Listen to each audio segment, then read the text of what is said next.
आज आपल्याला बघायचा एक महत्वाचा एकदम ज्वलंत टॉपिक जो आपल्या आजच्या कंडिशन मध्ये एकदम सुटेबल आहे. इथे एक सिच्युएशन तुम्हाला दिलेली आहे. त्या सिच्युएशन मध्ये काय दिसतंय, क्लास टीचर आहे आणि हे काही स्टुडंट्स आहेत आणि क्लासमध्ये आपल्याला कशाची नेमणूक करायची आहे, आपल्याला एका मॉनिटरची नेमणूक करायची. ओके, सो मॉनिटरच्या नेमणूकसाठी आपण काय करू शकतो किंवा मॉनिटरची नेमणूक करायची. दोन मॉनिटर्स आहेत रेसमध्ये, एक आहे अभिजित आणि एक आहे दीपक. अशा दोन जणांचं काय करायचं आहे, आपल्याला दोघांपैकी एकाचं सिलेक्शन करायचं ऍज अ मॉनिटर म्हणून, त्याला निवडून द्यायचं आहे. आपण काय करू शकतो, वोटिंग करू शकतो. काय करू शकतो, वोटिंग करू शकतो. मग वोटिंग केल्यामुळे काय होईल की समजा क्लासमध्ये 20 स्टुडंट्स आहेत. टोटल नंबर ऑफ स्टुडंट किती, 20. आणि अभिजित काय नंबरवर आहे, 21. ओके, अभिजितचा नंबर किती, 21 आणि दीपकचा नंबर किती, 22. हा 21 वा स्टुडंट, हा 22 वा स्टुडंट. हे इलेक्शन मध्ये पार्टिसिपेट करतील का, वोटिंग करतील का, हे नाही. ओके, किंवा करू पण शकतात, यांना पण वोटिंगचा अधिकार आहे. तो टोटल 22 स्टुडंट आहेत.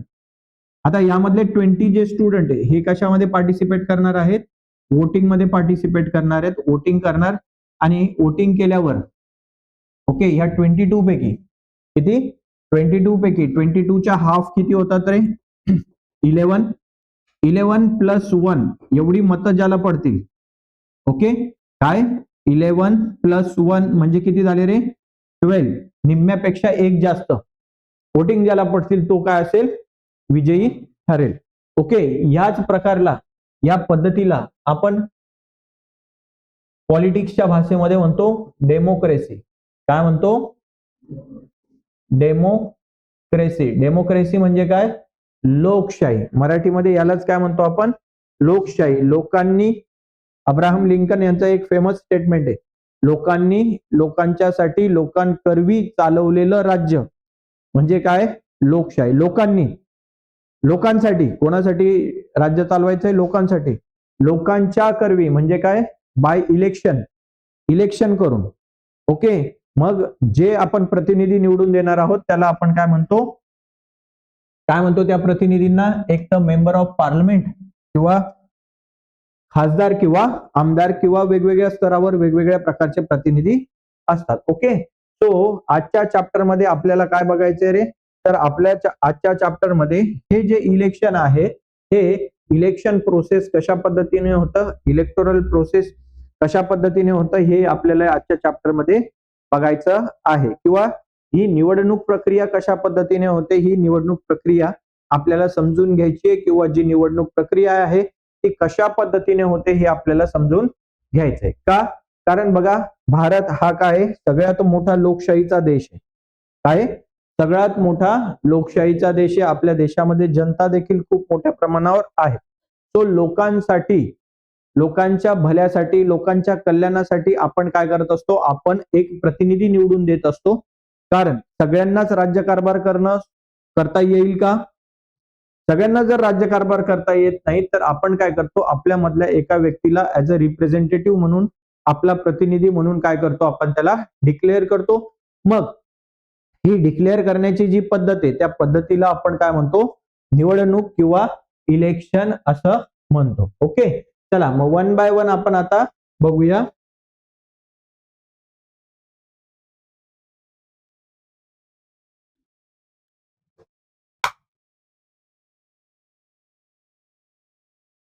ठीक आहे, तो सगळ्यात पहिला जो भाग आहे आपला इंट्रोडक्टरी भाग, इंट्रोडक्शन आपण स्टार्ट करूया. ओके, काय इंट्रोडक्शन मध्ये दिलेलं,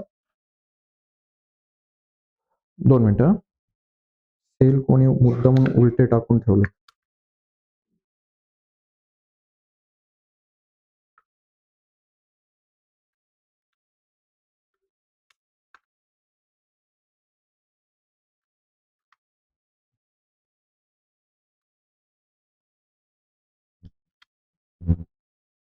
ठीक आहे, election have played a major role in a working in India's democracy. भारताच्या लोकशाहीमध्ये सगळ्यात महत्वाचा रोल कोणाचा आहे रे, तर इलेक्शनचा. कारण या इलेक्शन थ्रू आपण काय करत असतो, आपले प्रतिनिधी निवडून देत असतो. Elections and the representations are two very important processes in the democracy. बघा, इलेक्शन अशा पद्धतीने तुम्ही काय करायला जातात, दरवेळेस इलेक्शन करायला जातात. इलेक्शन आणि या इलेक्शन थ्रू एका व्यक्तीला, एका प्रतिनिधीला आपण काय करत असतो, रिप्रेझेंट करत असतो. तो आपलं काय करत असतो, प्रतिनिधित्व करत असतो. ही पद्धत काय आहे, खूप महत्वाची आहे डेमोक्रेसीमध्ये, लोकशाहीमध्ये.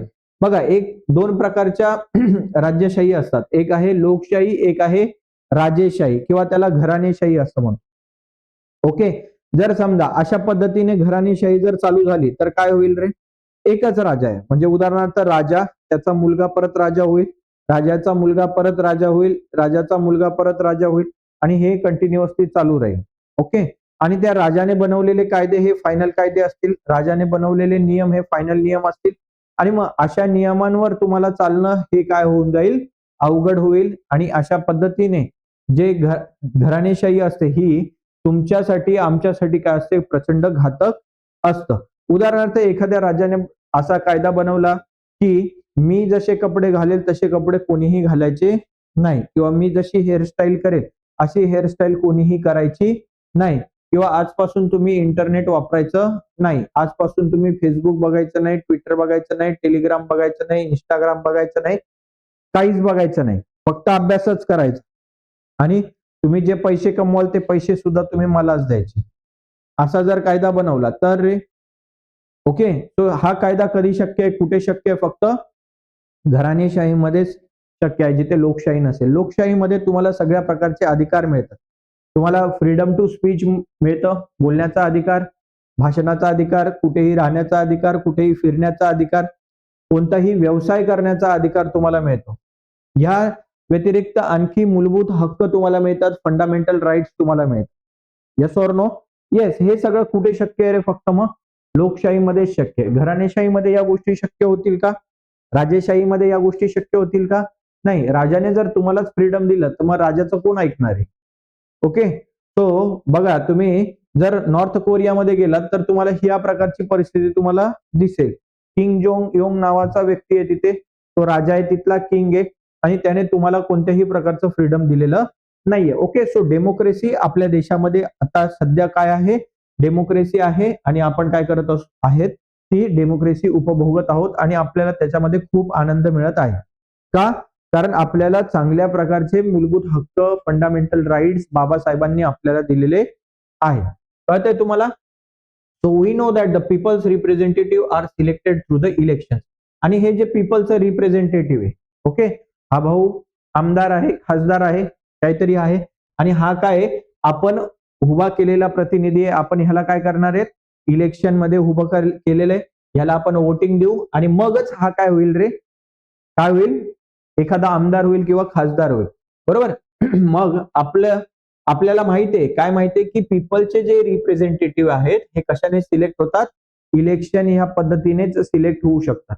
उदाहरणार्थ, जर मी या ठिकाणचा एक पॉप्युलर व्यक्ती आहे आणि जर मी आज उभा राहून असं सांगितलं की मी आजपासून तुमचा आमदार आहे, तर लोक त्याला एक्सेप्ट करतील का, नाही. बरोबर. किंवा उद्या उठून दुसरा एखादा व्यक्ती म्हणेल की हा व्यक्ती योग्य नाहीये, मी आजपासून तुमचा आमदार आहे, असं चालेल का, बाकीचे लोक त्याला एक्सेप्ट करणार नाही. बट इलेक्शन थ्रू जर एखादा व्यक्ती रिप्रेझेंटेटिव्ह होतोय, आमदार होतोय किंवा खासदार होतोय, तर मात्र त्याला सगळे लोक काय करतील, ऍक्सेप्ट करतील. का? कारण त्याला सगळ्यांनी निवडून दिलेले, वोटिंग केलेले आणि त्याला जास्त मतं पडलेत. सो आता त्याला कोणत्याही प्रकारच्या पुराव्याची गरज नाहीये की मी इथला आमदार आहे, या पुराव्याची गरज आहे का, नाही. ओके, समजतंय तुम्हाला? So elections help to bring a chance in power through the peaceful means. हा शब्द खूप महत्वाचा आहे की अशा पद्धतीने इलेक्शन्स घेतल्यामुळे, मतदान घेतल्यामुळे काय होतं रे, की एखाद्या व्यक्तीला चान्स मिळतो सत्तेवर यायला आणि ते पण कशा पद्धतीने, पीसफुल पद्धतीने, शांततापूर्वक मार्गाने. तिथं भांडणं होणार आहेत का, नाही. जर समजा असं विचार करा तुम्ही की हा एक क्षेत्र आहे, या क्षेत्रामध्ये दोन पॉवरफुल व्यक्ती उभे नाहीये, दोन पॉवरफुल व्यक्ती, आणि एका पॉवरफुल व्यक्तीने सांगितलं की हा सगळा एरिया माझा आहे आणि इथे जे मी सांगेल तेच होईल. दुसरा व्यक्ती पण तेच म्हणाला की हा एरिया माझा आहे, मी सांगेल तेच होईल. दोन्ही सेम पॉवरफुल आहेत. दोघांच्याही पॉवर सेम आहेत. सो काय होईल रे, ती जागा मिळवण्यासाठी दोघांमध्ये काय होतील, क्लॅशेस होतील, भांडणं होतील, मारामाऱ्या होतील, तलवारी निघतील, बंदुका पण निघू शकतात, बरोबर. पण तेच जर मग तिथल्या जनतेने सांगितलं की ठीक आहे आपण काय करूया, वोटिंग करूया, काय करूया, वोटिंग, ज्याला जास्त मतं पडली तो जिंकला, त्याचा हा एरिया, दुसरा व्यक्ती काय होईल, ऑटोमॅटिकली शांत बसेल की अरे आपल्याला तर कोणीच वोट केलं नाही, म्हणजे आपण इथला पॉप्युलर नाहीयेत. इलेक्शन थ्रू काय होतं की शांततापूर्वक मार्गाने जो हारलाय तो गुपचूप बसून जातो खाली.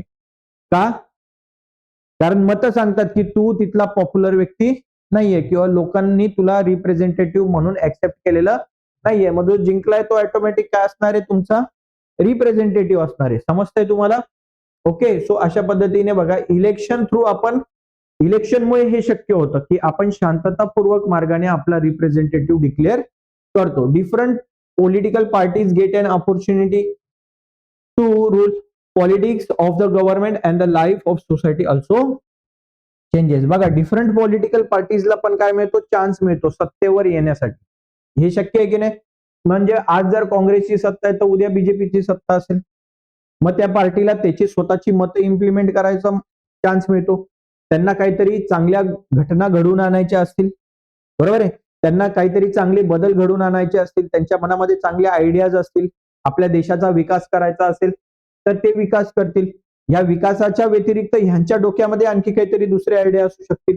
मग हे सत्तेवरनं गेल्यावर हे सत्तेवर येतील पुढच्या वेळेस, आणि मग ते त्यांना जे विचार लागू करायचे आहेत किंवा त्यांना जे बदल घडवून आणायचे आहेत ते बदल ते काय करतील, ऑटोमॅटिकली घडवून आणतील. हे कशामुळे होतं रे, इलेक्शनमुळे. आता समजा एखादी पार्टी सत्तेवर आहे, पुढचे इलेक्शनच झाले नाही तर ती सत्तेवरनं खाली उतरेल का? ती म्हणेल का की नाही नाही आम्ही राज्यकारण सोडून देतो? हालाकी असं आपल्या कॉन्स्टिट्यूशन मध्ये लिहिलेलं आहे की कोणतंही सरकार फक्त किती वर्षासाठी सत्तेवर असेल, 5 इयर्ससाठी, 5 वर्षासाठीच असेल. 5 वर्षापेक्षा जास्त काळ त्याला सत्ता करता येणार नाही. या 5 वर्षाचा काळ संपण्याच्या अगोदर, या समजा आता बीजेपी सत्तेवर आहे आणि बीजेपीचा कार्यकाळ मे 2026 मध्ये संपणार आहे. कधी संपणार आहे? 31 मे 2026 रोजी संपणार आहे.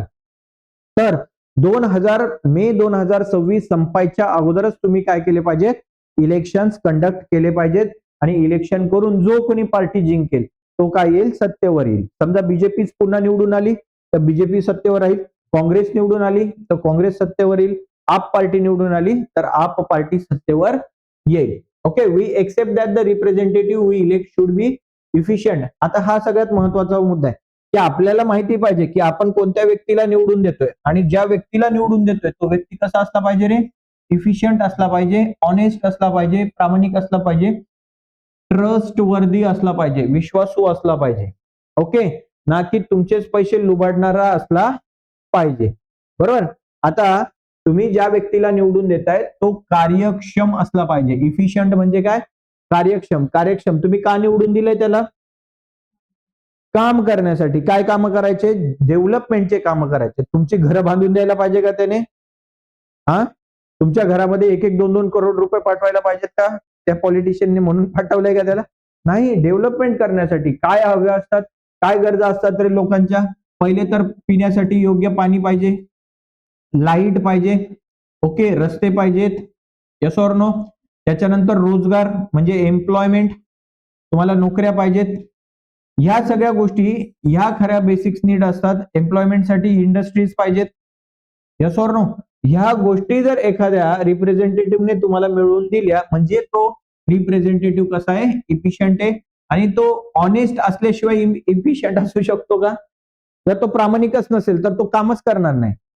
जर त्यांना पैसेच खायचे, त्या रिप्रेझेंटेटिव्हला पैसेच खायचे, एखादी योजना आणली त्या योजनेमधले अर्धे पैसे त्याने आपल्या खिशात घातले. समजा आता त्याने पाईपलाईन टाकली, पाणी नाहीये तुमच्या घरी, म्हणजे हा धरण आहे, डॅम आहे, आणि या डॅम वरनं पाईपलाईन कुठे पाठवली, तुमच्या गावामध्ये पाठवली, येस ऑर नो. आता याच्यासाठी समजा झाले 100 करोड रुपये मंजूर. किती करोड? हा, मग याच्यातले जर त्यांनी 50 करोड जर स्वतःच्याच खिशात घातले तर 50 करोड मध्ये योग्य काम होईल का? नाही होणार आहे. जिथे स्टँडर्ड क्वालिटीचा पाईप टाकायला पाहिजे तिथे तो 10 वर्षात तुटेल असा पाईप जर टाकला तर काय होईल? समजतंय तुम्हाला? मग हे कशावर डिपेंड आहे रे? कार्यक्षमता कशावर डिपेंड आहे? तुमच्या प्रामाणिकपणावर. कशावर? तुमच्या प्रामाणिकपणावर डिपेंड आहे. प्रामाणिक असाल तर तुम्ही इफिशियंट असाल, ट्रस्टवर्दी असाल, विश्वासू असाल. याच्यावर नो. जर तुम्ही कामं केले तर लोक तुमच्यावर विश्वास ठेवतील, अदरवाईज विश्वास ठेवणार नाही. The electoral process should also be free, fair and reliable. जे इलेक्शन होणार आहेत हे फ्री व्हायला पाहिजे, फेअर व्हायला पाहिजे. फेअर म्हणजे काय? फेअर इलेक्शन म्हणजे गोरे इलेक्शन व्हायला पाहिजे का? योग्य स्थितीमध्ये झाले पाहिजे. कसे झाले पाहिजे? योग्य स्थितीमध्ये. म्हणजे अनफेअर इलेक्शन व्हायला नको, घोटाळा गडबड नको व्हायला त्याच्यामध्ये. ओके. उदाहरणार्थ मॉनिटरची मीटिंग, मॉनिटरची काय आहे? मॉनिटरचं इलेक्शन आहे आणि त्या मॉनिटरच्या इलेक्शन मध्ये अभिजित आणि दीपक नावाचा मॉनिटर उभा आहे. सो प्रत्येकाला चिठ्ठ्या दिलेल्या आहेत. ओके. एका बाउलमध्ये ठेवली आहे दीपकची चिठ्ठी, एका बाउलमध्ये ठेवली अभिजितची चिठ्ठी. तुम्हाला अभिजितला मतदान करायचंय तर अभिजितच्या बाउलमधून चिठ्ठी उचलायची आणि त्या पेटीमध्ये टाकायची. हे झालं फेअर इलेक्शन, की दोघा बाउल्स मध्ये, एका बाउलमध्ये दीपकचं नाव आहे, एका बाउलमध्ये अभिजितचं नाव आहे. जिथं आणि तिथे झाकून केलेलं आहे इलेक्शन, असं बॅरिगेट लावलेलं आहे. बघा ना, तुम्ही इलेक्शन्स मध्ये बघितलंय ना, अशा प्रकारचं पुठ्ठा असतो समोर, असा पुठ्ठा लावलेला असतो. आपण जे बटन दाबतो हे कोणाला कळत नाही. तो तिथे असे दोन प्रकारचे बाउल्स ठेवलेले आहेत. ओके. आणि त्याच्यामध्ये ह्या चिठ्ठ्या अशा ठेवलेल्या आहेत. आता इथे नाव लिहिलंय अभिजितचं, इथं नाव लिहिलंय दीपकचं. तुम्हाला काय करायचंय? इथून त्या दोघांपैकी एखादी कोणती तरी चिठ्ठी तुम्हाला उचलायची आणि इथे ठेवलेल्या या बॉक्समध्ये ही चिठ्ठी तुम्हाला काय करायची? ड्रॉप करायची. आता इथून तुम्ही कोणती चिठ्ठी काढली हे कोणाला दिसणार नाहीये. तो त्या फेअर इलेक्शन. ओके. तो आता अभिजितच्या याच्यातनं उचलली इथे टाकली किंवा दीपकच्या याच्यातनं उचलली इथे टाकली. So it is a fair election. पण जिंकायचंय कोणाला? फक्त अभिजितला. जिंकायचंय कोणाला? फक्त अभिजितला. तर या पण बाउलमध्ये अभिजितच आहे, या बाउलमध्ये पण काय टाकले मी? अभिजितच्या चिठ्ठ्या टाकल्या किंवा किंवा अर्ध्या चिठ्ठ्या अभिजित नावाच्या टाकल्या, अर्ध्या चिठ्ठ्या दीपक नावाच्या टाकल्या. तर इथे जिंकण्याचे चान्सेस कोणाचे वाढले अल्टिमेटली? किंवा मलाच जिंकायचंय तर इथे पण अभिजित, इथे पण अभिजित. करा रे मतदान कोणाला. तो ह्या प्रकारचे इलेक्शन्स काय झाले तुमचे? अनफेअर. बिचारा दीपक कधी जिंकू शकेल का? जिंकला तर माझ्याकडनं 1,00,000 रुपये तुम्हाला काय देईल मी? बक्षीस. ओके. फक्त तुम्हाला, बाकीच्यांना नाही. ओके. तर इलेक्शन्स कसे पाहिजेत? फ्री, फेअर आणि रिलायबल, विश्वास ठेवण्यायोग्य झाले पाहिजेत इलेक्शन. ठीक आहे. तरच काय होईल रे मग? अभिजित समजा एकदम दुष्ट टाइप ऑफ व्यक्ती आहे, विलन टाइप ऑफ व्यक्ती आहे अभिजित, आणि अभिजितच निवडून आला तर मग काय? आणि तुम्हाला काय करायचं होतं? अभिजितला सत्तेवर आणायचं नव्हतं, पण आलं कोण सत्तेवर आता? अभिजितला. कारण तो दुष्ट आहे. तो काय करणार आहे आता? सगळे पैसे मी माझ्याच खिशात घालणार आहे. मी तुम्हाला काही खर्च करणार आहे का? किंवा तुम्हाला काही तुमच्या विकासासाठी मी काही काम करणार आहे का? नाही. ओके. सो म्हणून इलेक्शन्स कसे असले पाहिजेत? फेअर असले पाहिजे. To ensure that the constitution of India has made provision for an independent election commission to administer the election process in India. मग ह्या प्रकारची गफलत होऊ नये, फेअर इलेक्शन्स व्हावे, फ्री इलेक्शन्स व्हावे, या सगळ्यासाठी म्हणून आपल्या गव्हर्नमेंट ऑफ इंडियाने कोणाची अपॉइंटमेंट केली रे? Independent election कमिशनची. कोणाची अपॉइंटमेंट केली आहे? इलेक्शन कमिशनची. इलेक्शन कमिशन ही एक संस्था आहे. ओके. स्टॅच्युटरी बॉडी आहे आपल्या देशामध्ये असणारी. स्टॅच्युटरी बॉडी म्हणजे काय? जिला संविधानामध्ये स्थान दिलेलं आहे. तिचे कायदे कानून कशामध्ये सांगितलेले आहेत? संविधानामध्ये एक्सप्लेन करून दिलेले आहेत.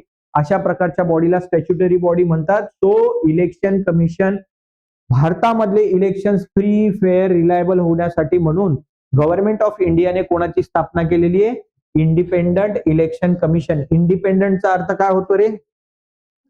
स्वतंत्र. ती कोणाच्या दबावाखाली काम करत नाही. इवन दो प्राईम मिनिस्टर सुद्धा, म्हणजे पंतप्रधानांनी जर सांगितलं की तू काय कर, फक्त माझ्याच चिठ्ठ्या ठेव त्या बाउलमध्ये, तरी ते लोक त्या प्राईम मिनिस्टरचं सुद्धा ऐकणार नाही. कारण ती काय आहे? इंडिपेंडंट संस्था. The election commission of India and the state level state election commission conduct all important elections in our country. बघा, आता ही जी इलेक्शन कमिशन ऑफ इंडिया आहे हे दोन प्रकारे. आता उदाहरणार्थ एक सेंट्रल लेवलचं इलेक्शन आहे आणि एक स्टेट लेवलचं इलेक्शन आहे. ओके, बघा जे सेंट्रल लेवलचं इलेक्शन आहे त्याच्यामध्ये कोण निवडून येतं रे? खासदार निवडून येतं, त्याला म्हणतो आपण MP, मेंबर ऑफ पार्लमेंट. आणि स्टेट लेवलच्या इलेक्शन मध्ये त्या स्टेट लेवलच्या इलेक्शनला म्हणतात विधानसभा किंवा विधान परिषद. काय म्हणतात रे? विधानसभा किंवा विधान परिषदेच्या निवडणुका. बरोबर आहे की नाही? Yes or no? इथे कोण निवडून येतं रे? तर इथं निवडून येतं सर आमदार. कोण निवडून येतं? आमदार. याला म्हणतात member of legislative assembly, MLA. हा MLA आणि हा MP. ओके, सो बघा जर सेंट्रलच्या निवडणुका असतील तर काम कोण करणार आहे? कोण काम करणार आहे? Election commission of India. कोण काम करणार आहे? Election commission of India. आणि जर महाराष्ट्रातल्या निवडणुका आहेत, स्टेट लेवलच्या निवडणुका आहेत, तर तिथे स्टेट इलेक्शन कमिशन काम करतं. आणि ते काय करतं? ह्या इलेक्शन्स, या निवडणुका फ्री, फेअर आणि रिलायबल पद्धतीने कंडक्ट करून घेण्याचं काम करतं. समजलं का तुम्हाला? पुढे बघा, पुढे काय म्हटलंय? The entire process of election from. बघा आता एंटायर प्रोसेस बघू काय करतात ते. डिक्लेअरिंग करणे, डेट डिक्लेअर करणे. Yes or no? Declaration of result, date declare करणे की 10 तारखेला मतदान होणार आहे, सगळ्यांनी 10 तारखेला मतदान करायला यायचं. ओके, चला मग मतदान झालं. मतदानासाठी लागणारे सगळे पॅम्पलेट, बिम्पलेट, EVM मशीन्स वगैरे त्यांनी गोळा केले. ते कंडक्ट करण्यासाठी स्टाफ मेंटेन ठेवला. इलेक्शन घेतले. इलेक्शन केल्यानंतर काय करणे? त्याचं रिझल्ट डिक्लेअर करणे. ते डिटेलमध्ये बघायचं आहे आपल्याला, अजून काय काय करतं इलेक्शन कमिशन ते नंतर बघू. आता सध्या थोडक्यात सांगितले की डेट डिक्लेअर करणे, त्यांचे रिझल्ट डिक्लेअर करणे. ओके, कोणाच्या गाईडलाईन नुसार? Under the control of election कमिशनच्या अंडरमध्ये. The election process is an independent component of the comprehensive democratic process. बघा जी कॉम्प्रिहेन्सिव्ह डेमोक्रेटिक प्रोसेस आहे, लोकशाहीची जी आपली प्रथा आहे आपल्या देशामध्ये चालत आलेली, ही टिकवून ठेवण्याचं काम कोण करत असतं रे? Election commission of India. कळतंय तुम्हाला?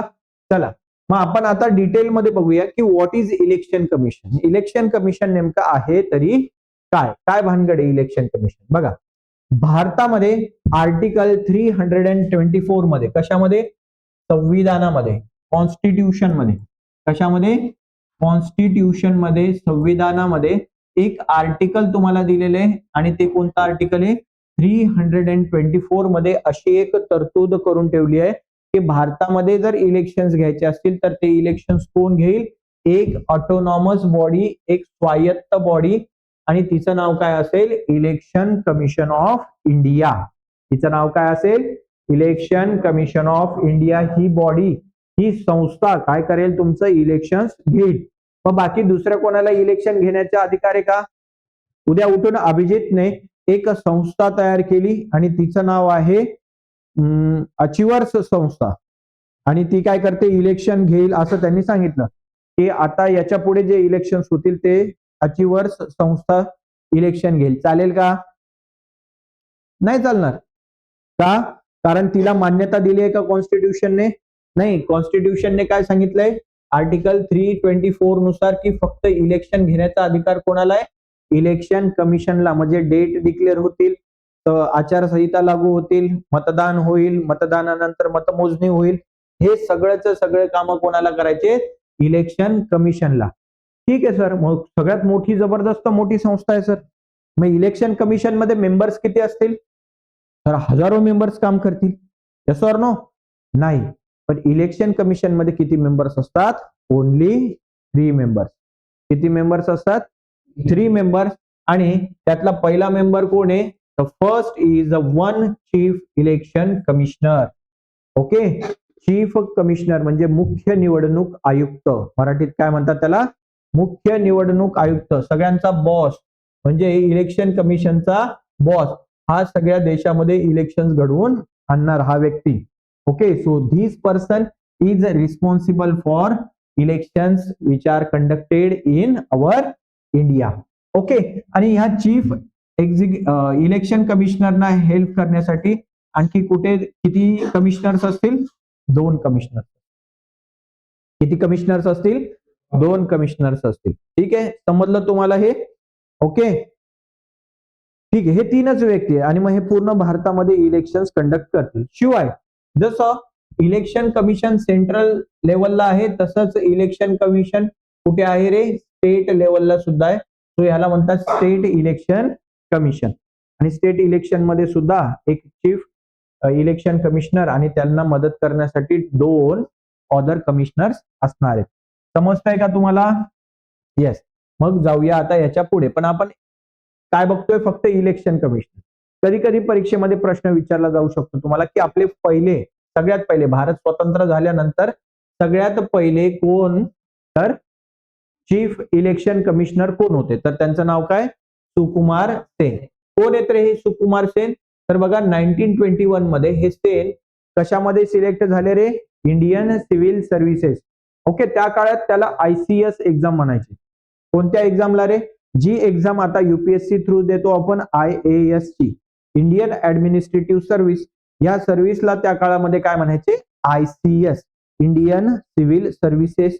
जी एक्झाम कोण कंडक्ट करायचं, ब्रिटिशर्स कंडक्ट करायचे आणि खूप टफ लेवलची एक्झाम होती. ही एक्झाम पास करणारे कोण होते, सुकुमार सेन, एक सिव्हिल सर्व्हिस ऑफिसर होते ब्रिटिशांच्या काळामध्ये. जेव्हा भारत स्वतंत्र झाला त्यानंतर भारताचे पहिले इलेक्शन कमिशनर म्हणून कोणाची नेमणूक झाली, मग सुकुमार सेन यांनी सगळ्यात पहिली जे इलेक्शन 1951 मध्ये कंडक्ट झाली होती. कधी, 1951 मध्ये कंडक्ट झालेली इलेक्शन ही कंडक्ट करण्याचं काम कोणी केलं होतं, सुकुमार सेन यांनी केलं होतं. आलं लक्षामध्ये? चला आता आपल्याला बघायचं, आपण काय सांगितलं, मी काय सांगितलं होतं तुम्हाला की ही जी इलेक्शन कमिशन आहे ही इंडिपेंडंट संस्था आहे, स्वायत्त संस्था, ऑटोनॉमस आहे. आपण म्हटलं होतं ना, ऑटोनॉमस म्हणजे काय, स्वायत्त, ही कोणाचंही ऐकत नाही, म्हणजे कोणाच्याही प्रेशरमध्ये काम करत नाही. कोणी जर त्याला काही सल्ला देण्याचं काम केलं तर ते सल्ला सुद्धा ते ऐकत नाहीत. का? कारण ते स्वतंत्र बॉडी आहेत, त्यांच्यावर कोणाचाही दबाव नाही, कोणाचाही प्रेशर नाहीये. ओके, मग असं काय प्रोव्हिजन्स केलेले आहेत कॉन्स्टिट्यूशन मध्ये, बघा आपल्याला काय बघायचं आता, provision to safeguards and ensure the independence and the impartial functioning of the election commission. की असे काय पॉवर्स दिलेले आहेत आपल्याला इलेक्शन कमिशन्सला, ज्या पॉवर्समुळे इलेक्शन कमिशन कोणाचं ऐकत नाही, एक इंडिपेंडंट संस्था आहे, इम्पार्शियल आहे, कोणत्याही प्रकारची पार्शियलिटी करत नाही. ओके, आणि एन्श्युअर करतं की ते कशा पद्धतीने सिक्युअरली इलेक्शन्स कॅरी करता येईल, कंडक्ट करता येईल. म्हणजे त्याच्यासाठी काहीतरी पॉवर्स दिले असतील ना, तर बघा सगळ्यात पहिली महत्वाची पॉवर म्हणजे काय, जो इलेक्शन कमिशनर आहे, चीफ इलेक्शन कमिशनर, मुख्य निवडणूक आयुक्त, याची नेमणूकच कोण करतं रे, प्रेसिडेंट. मग मला सांगा की त्यांची नेमणूक कोण करतंय, प्रेसिडेंट. प्राईम मिनिस्टरचा दबाव असेल का त्यांच्यावर, चीफ मिनिस्टर दबाव आणेल का यांच्यावर, नाही. इनडायरेक्टली असतो दबाव, नाहीये असं नाही, दबाव असतो. कारण काय सांगतो तुम्हाला, की प्राईम मिनिस्टरच ऑर्डर करत असतो प्रेसिडेंटला की कोणाची नेमणूक करायची. का? कारण राष्ट्रपती कोणताही निर्णय स्वतःच्या मताने घेत नाही. जे मंत्रिमंडळ आहे, मंत्रिमंडळाचा सल्ला घेतल्याशिवाय त्यांना त्यांची अपॉइंटमेंट करता येत नाही. बट तरीही प्रेसिडेंटलाच त्या पॉवर आहेत कोणाची नेमणूक करण्याची, मुख्य निवडणूक आयुक्त, चीफ इलेक्शन कमिशनरची नेमणूक करण्याचा अधिकार कोणाला आहे, प्रेसिडेंटला आहे. म्हणजे हायेस्ट ऑथॉरिटी कोण करतं, अपॉइंट करतं. आता प्रेसिडेंट कोण आहेत रे, भारताचा प्रथम नागरिक. प्रेसिडेंट कोण आहेत, राष्ट्रपती कोण आहेत, भारताचा प्रथम नागरिक आहे. आता प्रथम नागरिक म्हणजे फर्स्ट माणूस अपॉइंटमेंट करतय. आदिती उभं राहा थोडस. जर फर्स्ट व्यक्ती जर नेमणूक करतोय म्हणजे काहीतरी दम आहे की नाही या पोस्ट मध्ये, चीफ इलेक्शन कमिशनर मध्ये काहीतरी दम आहे की नाही. हा, तर का आपल्या स्कूलच्या हेड मिनिस्टरने अपॉइंटमेंट केली आहे, हा, का गावातल्या पंतप्रधान असतो, सॉरी, गावामध्ये सरपंच असतो, गावाच्या सरपंचाने नेमणूक केली.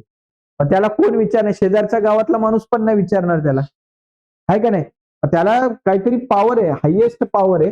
का? कारण त्याची नेमणूक कोणी केली आहे, प्रेसिडेंटने केली आहे.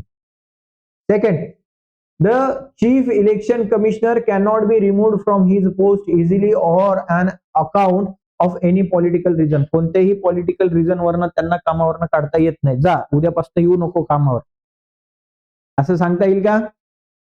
तो तो पहिलं विचारेल, बाबा तू कोण आहे आणि तुला हे अधिकार कोणी दिले मला कामावरनं काढण्याचे?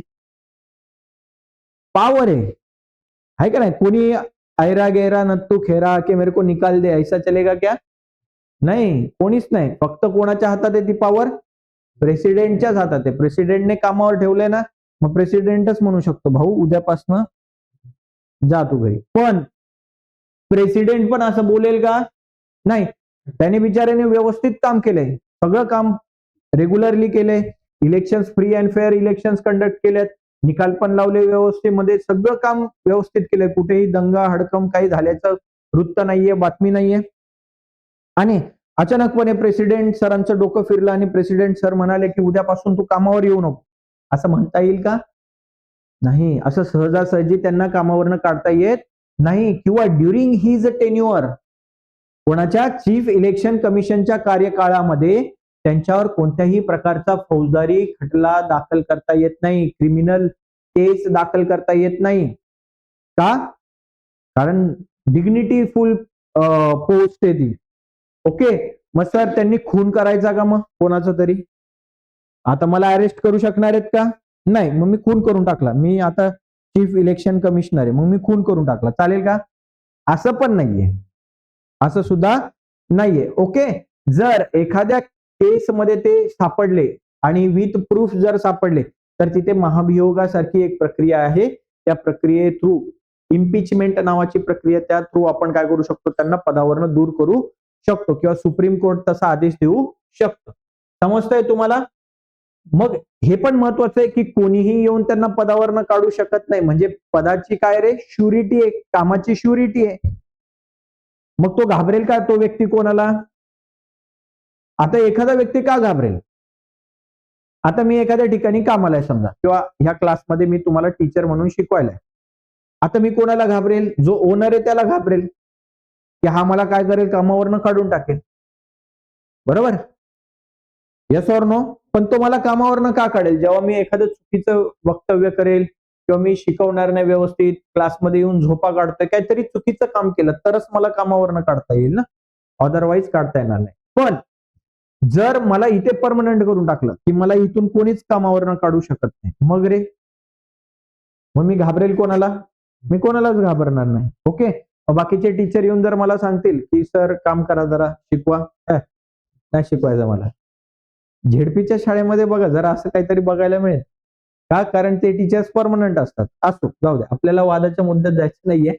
There is a separate provision made for the expenses of election commission. आणखी एक महत्वाचा मुद्दा काय की त्यांना सेपरेट एक्सपेन्सेस दिलेले असतात, त्यांना इलेक्शन कमिशनला खर्च करण्यासाठी स्पेशल पॉवर्स दिलेले असतात, स्पेशल पैसे दिलेले असतात की हे पैसे हे तुम्ही खर्च करू शकतात. ओके. आता तो पैसा म्हणजे प्रचंड पैसा आहे, करोडोमध्ये पैसा आहे तो. मग असं आहे का, मग चला आज माझ्या मुलीचं लग्न आलं, मग त्याच्यातनं 10 लाख रुपये काढले, त्या लग्नात खर्च केला, असं करू शकतो का तो व्यक्ती? नाही. पहिला मुद्दा म्हणजे जो चीफ कमिशनर ऑफ इंडिया होणार आहे, भारताच्या निवडणूक प्रक्रियेचा सर्वोच्च अधिकारी होणार आहे, तो काय असा आंडूपांडू व्यक्ती नसणारच आहे. पहिला मुद्दा, तो एक लॉयल व्यक्ती असणार आहे, ऑनेस्ट. आपण पहिलेच बघितलं की व्यक्ती कसा असला पाहिजे, तो चीफ कमिशनर सुद्धा ऑनेस्ट असणार आहे. काय असणार आहे? ऑनेस्ट असणार आहे, प्रामाणिक असणार आहे. तो बिचारा असं कधीच करत नाही की आलेत बुवा 10 करोड रुपये आलेत, मग ठेवून घेऊ जरा घरी, ऑडी घेता येईल नंतर, असं करत नाही. ते डिग्निटीफुल पर्सन्स असतात, एकदम लॉयल असतात, प्रामाणिक असतात, IPS अधिकारी असतात, ICS अधिकारी असतात, IAS अधिकारी असतात. समजलं का तुम्हाला? सो आता समज, आता इथे पैसे का दिलेत रे? स्पेशल खर्च करण्यासाठी पैसे दिलेत ना.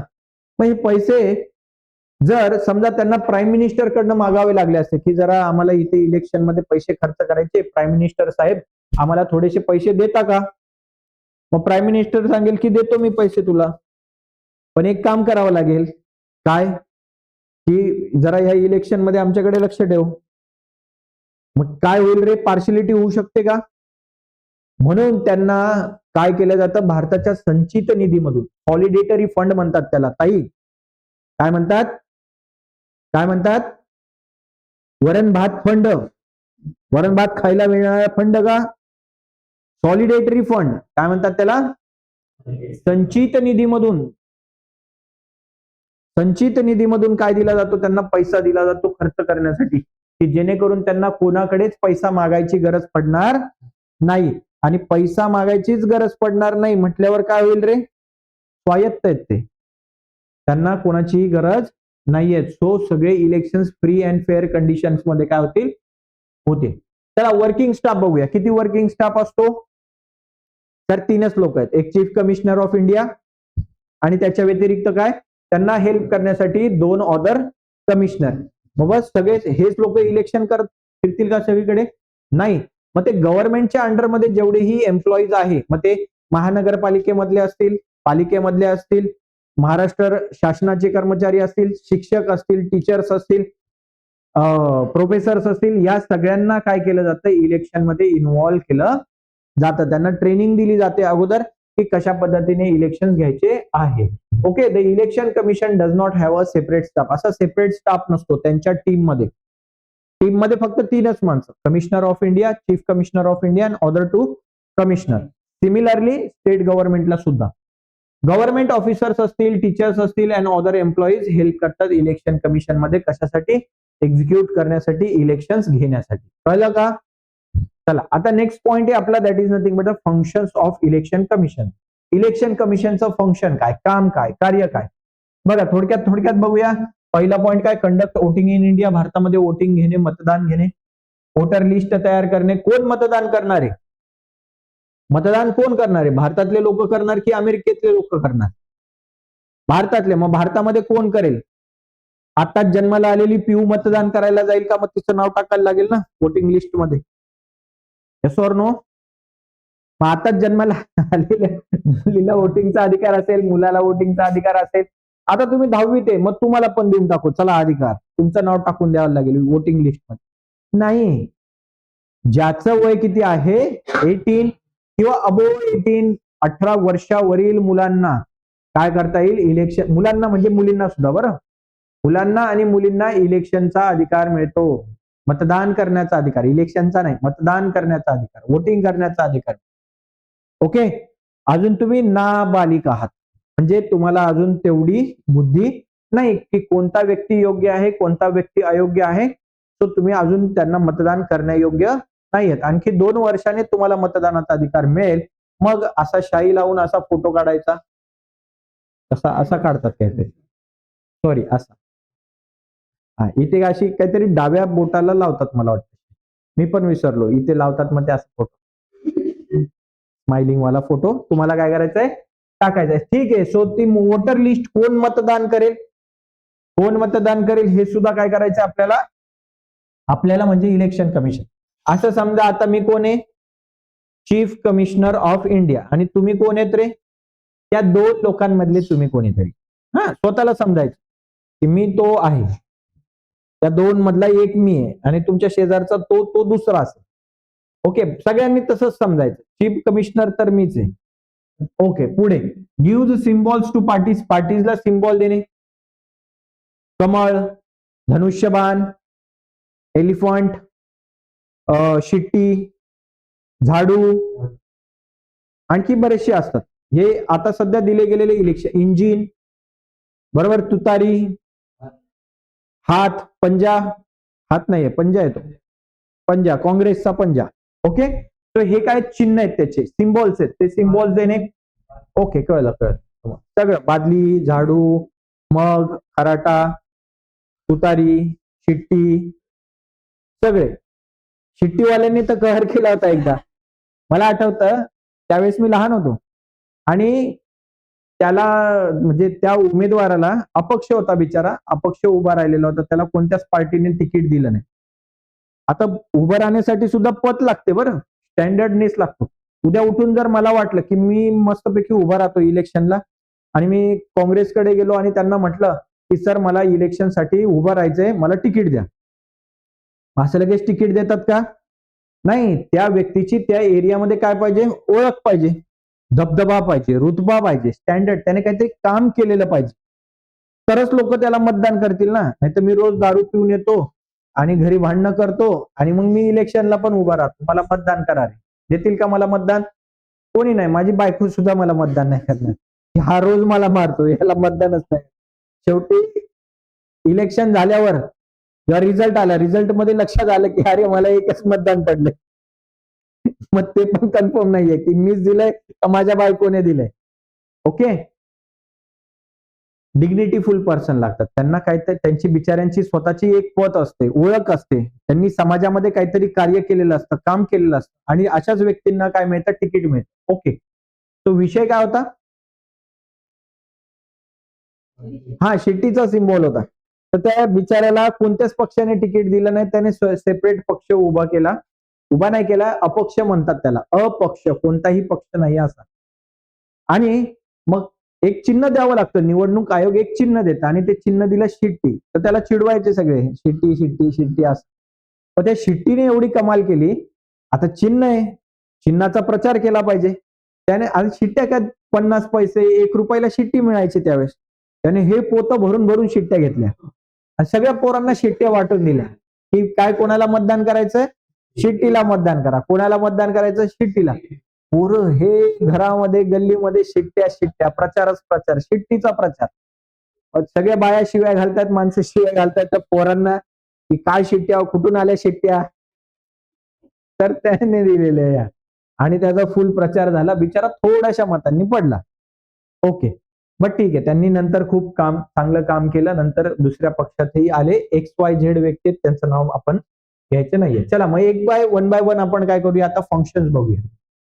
पहिलं काय, प्रिपेरिंग द वोटर लिस्ट. सगळ्यात महत्वाचं, जर इलेक्शन घ्यायचंय तर जे प्रतिनिधी उभे राहणार आहेत त्यांना मतदान कोण करेल हे तर डिसाईड केलं पाहिजे ना.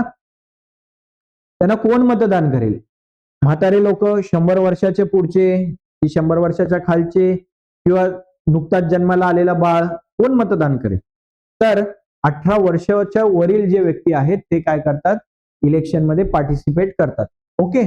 मग मग समजा जर एखादा व्यक्ती गेल्या वर्षी 17 वर्षाचा होता, तो आता 18 वर्षाचा झालाय, त्याचं मतदार यादीमध्ये नाव आहे का? नाही. मग अशा व्यक्तींची जे आता न्यू कमिंग आहेत, आता समजा माझं वय 37 वर्ष आहे, माझं इलेक्शन कमिशन मध्ये ऑलरेडी नाव आहे, मग मला परत पुढच्या वर्षी जायची गरज आहे का सर माझं नाव घ्या इलेक्शन मध्ये?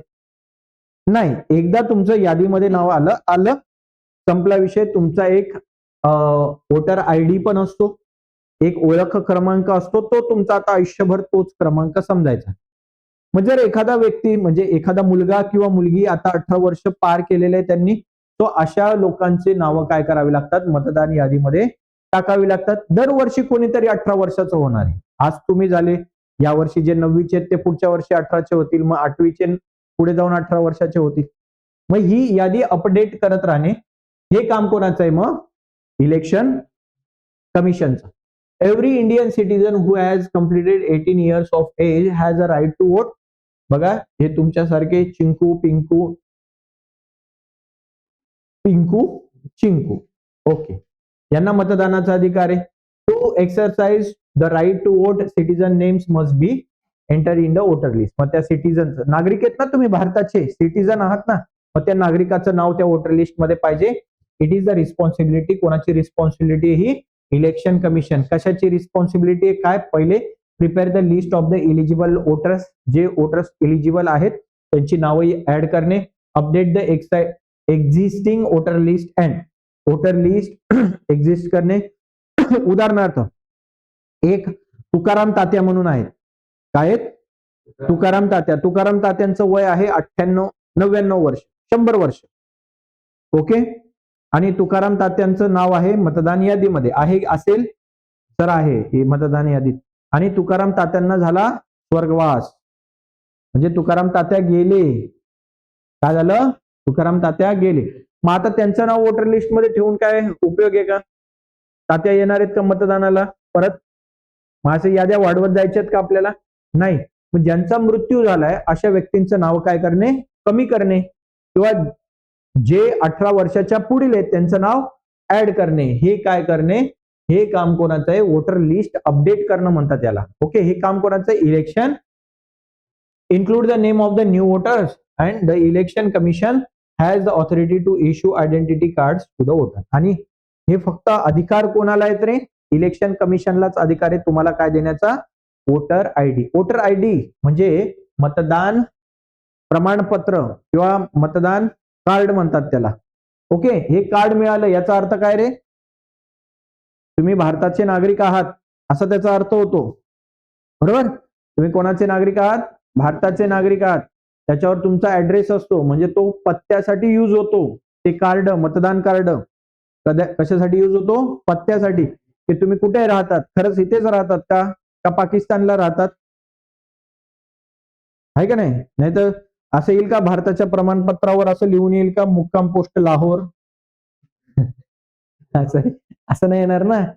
हा, मुक्काम पोस्ट काहीतरी येईल तुमचं आकुर्डी बिकुर्डी गाव, जे काही what ever it may be राहणार मुक्काम पोस्ट. त्याच्यानंतर तालुका जिल्हा पनवेल, तालुका पनवेल जिल्हा रायगड, असं काहीतरी येईल ना.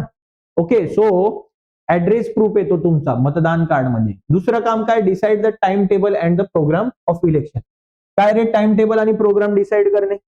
हे काय सांगायची गरज आहे का?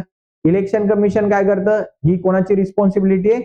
इलेक्शन कमिशनची रिस्पॉन्सिबिलिटी की टाइम टेबल डिसाइड करणे. आता बघा, भारत हा प्रचंड मोठा देश आहे.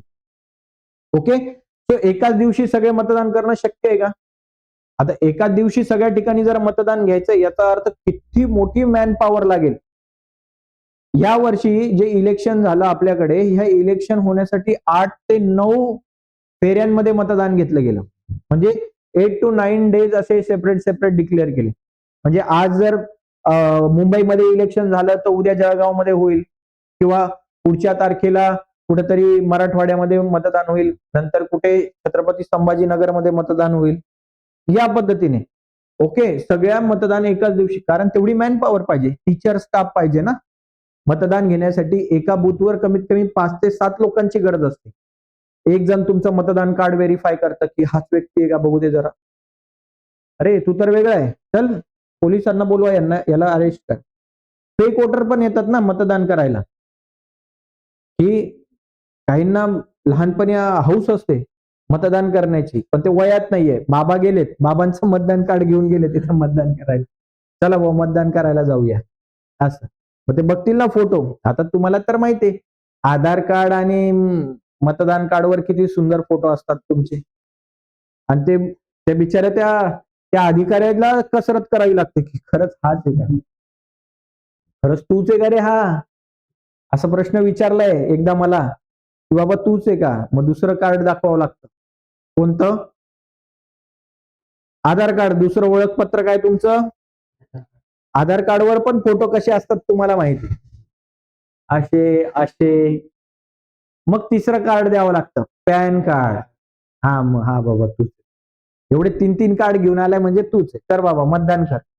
ओके, सो वेगवेगळे. मग एक जण मतदान कार्ड ओळखणार असतं, एक जण मतदान कार्ड आणलंय ह्याच्यावर टिक करणार असतं, एक जण नाव व्हेरीफाय करतं अभिजित रामजी पाटील हाच आहे का. आणखी गावातले 2-3 प्रतिनिधी पण बसलेले असतात तिथं ओळखायला की अरे हा तर अभिजित नाही, हा सोम्या आहे. ए सोम्या अभिजितच्या नावाने मतदान करायला आला का? जे असे बरेच लोक तिथे इलेक्शनला लागतात. एकाच बूथ मध्ये सांगतोय मी तुम्हाला, असे हजारो बूथ आहेत. म्हणजे हजारो कर्मचारी पाहिजेत की नको कामाला. म्हणजे एकाच दिवशी सगळं मतदान घेणं शक्य आहे का? नाही. सो वेगवेगळ्या तारखा असतात. मग ह्या तारखा कोणी डिसाईड करायच्या आहेत रे? इलेक्शन कमिशनने डिसाईड करायच्या आहेत. पुढे काय बघा, scrutiny of applications of candidate. Scrutiny म्हणजे काय रे? चेक करणे. चेक करायचंय की हा मतदान जो रिप्रेझेंटेटिव्ह इलेक्शन मध्ये उभा आहे तो उभा राहण्यासाठी योग्य आहे का? आता योग्य म्हणजे काय बघतील ते? योग्य आहे का त्याची कागदपत्र बघतील. अभिजित रामजी पाटील, हाच. मग हाच कसं कळेल? मृत्यू दाखला घेऊन जावा लागेल का त्याचा? जन्म दाखला तर नसतो. मग काय? Living certificate. बरोबर, त्याच्यात व्हेरीफाय होतं तुम्हाला किती अपत्य आहेत. मग तो म्हणतो 4. अरे 4 अपत्य, मग तू cancel.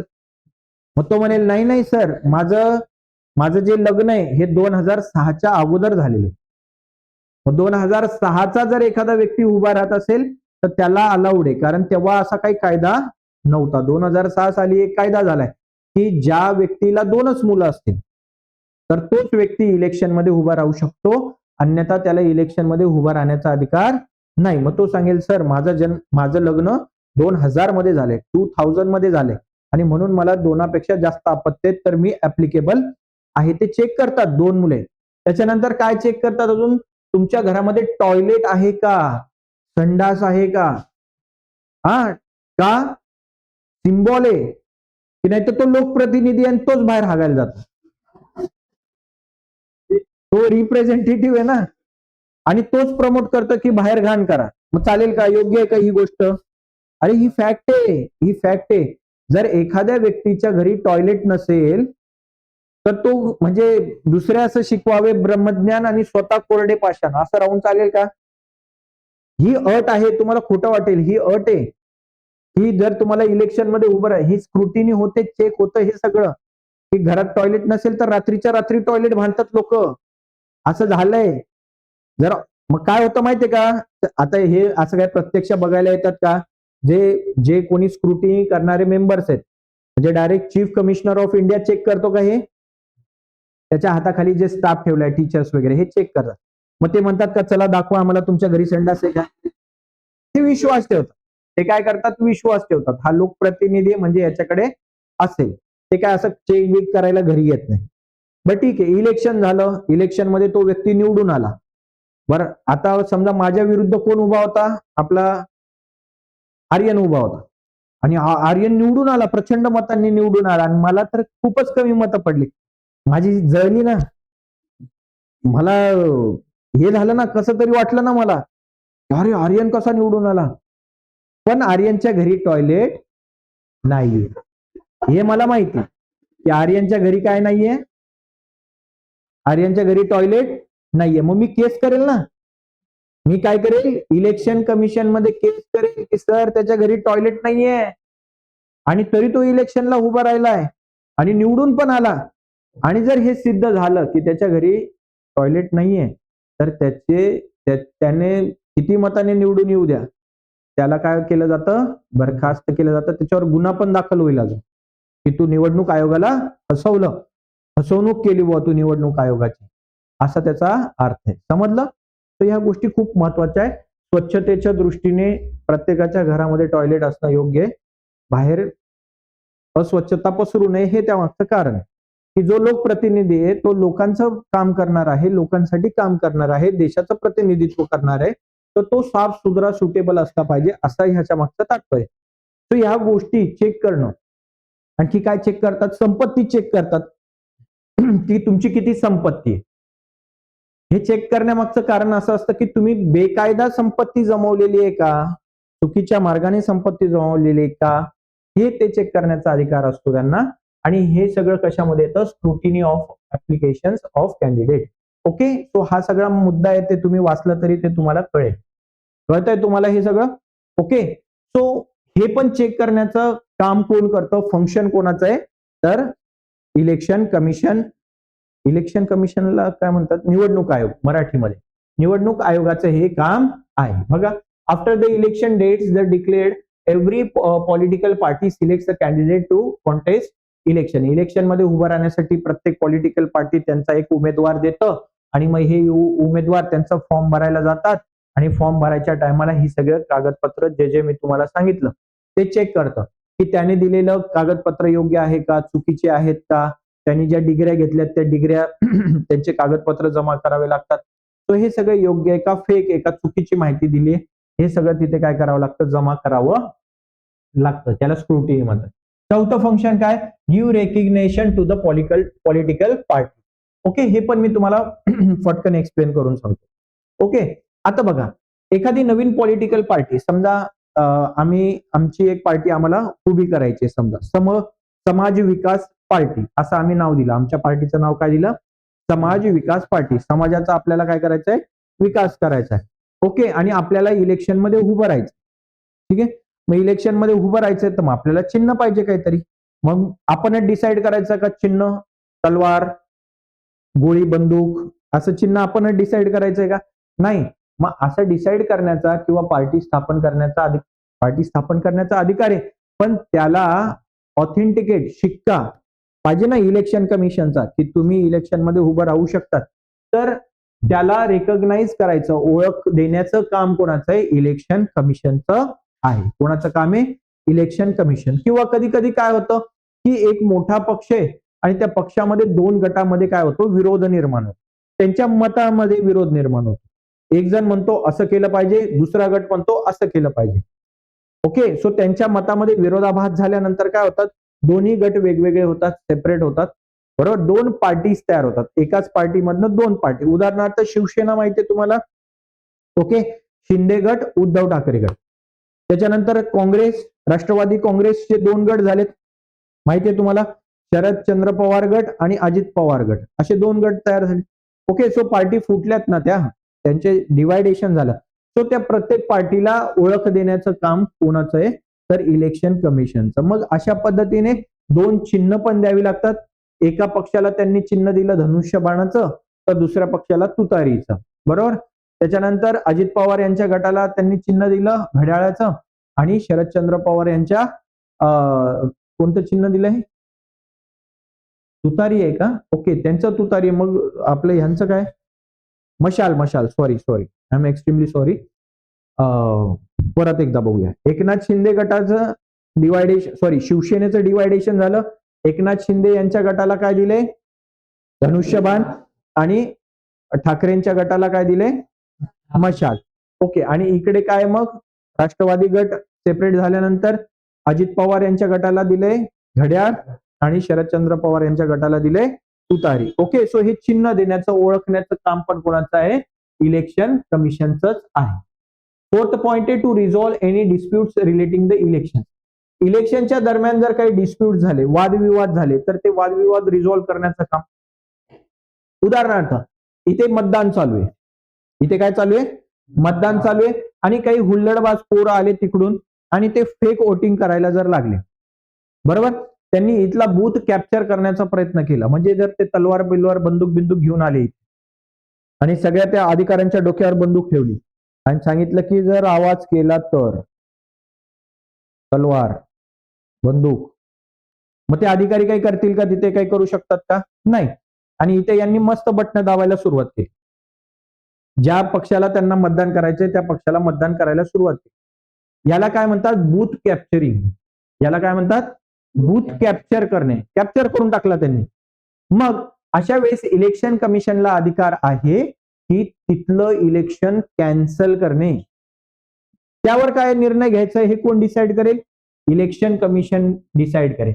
The election commission has the responsibility of resolving any disputes that may arise regarding election. इलेक्शनच्या दरम्यान. उदाहरणार्थ हा एक केस तुम्हाला लक्षात आलं. दुसरी केस आपली आर्यनची, आर्यन भाऊंची. आर्यनने सांगितलं होतं की आमच्याकडे टॉयलेट आहे, पण नंतर लक्षात आलं की टॉयलेट नाहीये. मग ती सीट काय करणे? रद्द करणे. इथे पुन्हा फेर निवडणूक घडून आणणे. कारण मग आता समजा आर्यनच्या विरोधात कोण उभा होता? अभिजित. म्हणून अभिजितला डिक्लेअर करतील का ते? की नाही, मग आर्यन जर कॅन्सल झालाय तर मग अभिजित आता काय होईल? तिथला MLA होईल. असं असतं का? नाही. तर त्याला म्हणतात पुनर्निवडणुका, दुबार निवडणुका, परत निवडणुका होतील त्या ठिकाणी. आणि मग तो जो निर्णय घ्यायचा आहे तो निर्णय कोण घेईल? Election commission.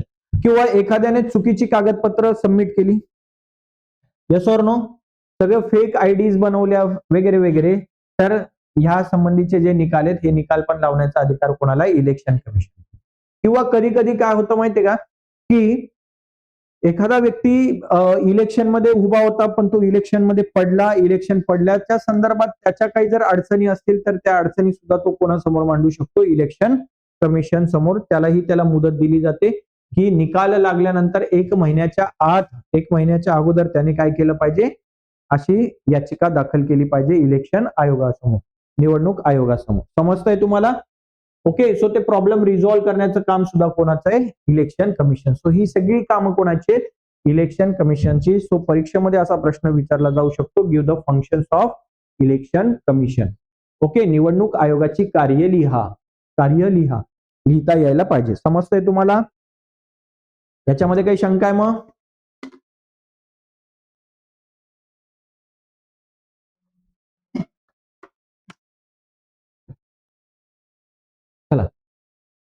आता इथे काय म्हटले बघा, voting is our duty as well as responsibility. Voting काय रे, आपली तर ड्युटी तर आहेच, पण आपली ती जबाबदारी सुद्धा आहे. म्हणजे आपण जबाबदारीने काय केलं पाहिजे, निवडणुकीला गेलं पाहिजे. ओके, काय म्हटलंय बघा. हा, निवडणूक आयोग म्हणजे इलेक्शन कमिशन ऑफ इंडिया जे आहे, राजकीय पक्षांना किंवा प्रादेशिक पक्षांना मान्यता देण्यासाठी काही निकष लावते. म्हणजे कोणाला मान्यता देणार, असा एक प्रश्न तुमच्या टेक्स्टबुक मध्ये आहे की इलेक्शन कमिशन कोणत्या पार्टीला डिसाईड करेल की ही नॅशनल पार्टी आहे किंवा ही स्टेट पार्टी आहे, प्रादेशिक पार्टी. दोन प्रकारच्या पार्टीज असतात. एक असते नॅशनल पार्टी. नॅशनल पार्टी म्हणजे काय की बघा, आपला हा भारत देश आहे.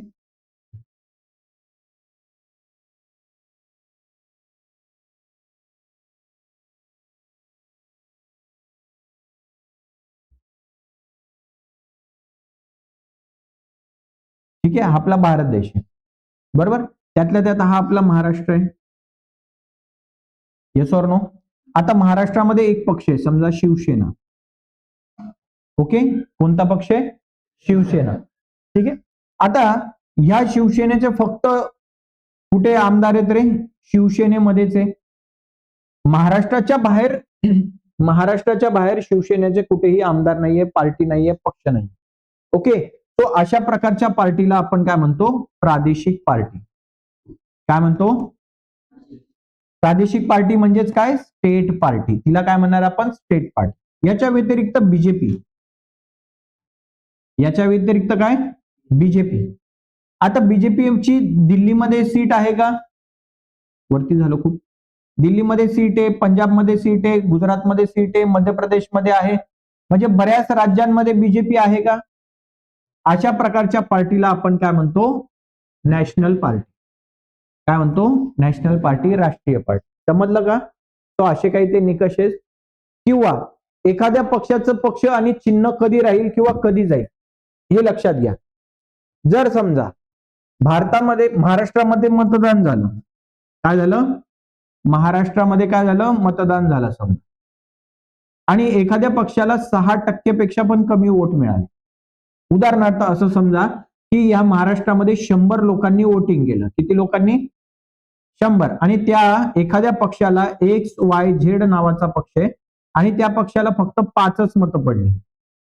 किती मतं पडली, 5च. मग या पक्षाचं काय होईल रे, स्टेट पार्टी म्हणून जे तुम्हाला चिन्ह दिलेलं आहे, हे चिन्ह काय होईल, रद्द बादल होईल. तिला किती पाहिजे मग, निकष म्हणजे काय रे, क्रायटेरिया. काय क्रायटेरिया की त्याला किती मतं पडली पाहिजेत, 6. म्हणजे इथे या ठिकाणी लक्षात ठेवायचं आहे, 6 मतं, 6% एवढी मतं पडली पाहिजेत. किंवा और त्याचे किती आमदार निवडून यायला पाहिजेत, 3 आमदार निवडून यायला पाहिजे. तरच तो पक्ष सत्तेवर नाही, तरच त्या पक्षाची मान्यता राहील, अन्यथा त्या पक्षाची मान्यता काढून घेण्यात येईल. असे बरेच कायदे, म्हणजे बऱ्याच तरतुदी आहेत. तुम्ही फक्त एवढं समजून घ्या. ठीक आहे, समजलं. जायचं पुढे. निवडणूक चिन्ह, आरक्षण आणि वाटप आदेश हा कायदा येतो. निवडणूक चिन्ह, आरक्षण आणि वाटप आदेश 1968. ह्या कायद्यान्वये ते निकष लावण्यात आलेले आहे. कळत आहे तुम्हाला. ओके, आता रिस्ट्रक्चरिंग ऑफ द कॉन्स्टिट्यूशन हा मुद्दा बघायचा आपल्याला. रिस्ट्रक्चरिंग म्हणजे काय, हा, मतदारसंघांची कॉन्स्टिट्युएन्सी. काय हे, कॉन्स्टिट्युएन्सी म्हणजे मतदारसंघांची पुनर्रचना. ओके, मतदारसंघ असतात, काय असतात, मतदारसंघ, आणि त्या मतदारसंघांची काय करावी लागते, आपल्याला पुनर्रचना करावी लागते. The total number of members in Lok Sabha is 543. बघा, आता सध्या भारतामध्ये किती किती एमएलए आहेत आपल्याकडे, सॉरी एमपीज आहेत, मेंबर ऑफ पार्लमेंट, 543. किती आहेत टोटल. आता एवढं तर माहितीये तुम्हाला की एक काहीतरी असा गट असतो, एरिया असतो, आणि त्या एवढ्या एरियामधनं एक कोण निवडून देतो, एमपी म्हणजे काय, खासदार निवडून दिला जातो. Yes or no. सो जेवढ्या एरियामधनं एक एमपी येतो त्या एरियाला काय म्हणतात, कॉन्स्टिट्युएन्सी म्हणतात.